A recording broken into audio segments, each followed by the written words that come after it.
দেখা যায় এই ছেলেটাকে। এর নাম হলো ইয়োসি।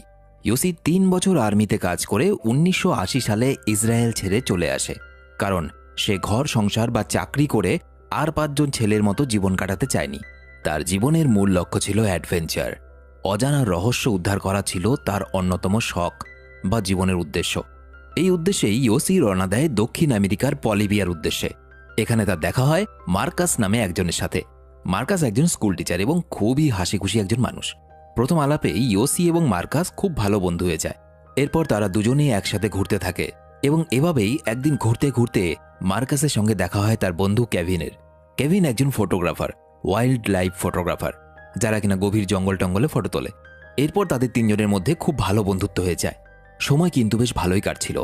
একদিন বাজারে গিয়ে পরিচিত হয় কার্ল নামে এই ব্যক্তির সাথে। পরিচয় হবার পর সে ইয়োসিকে বলে, আমার কাছে এমন একটা জায়গার খোঁজ আছে যেখানে অরণ্য ততটাই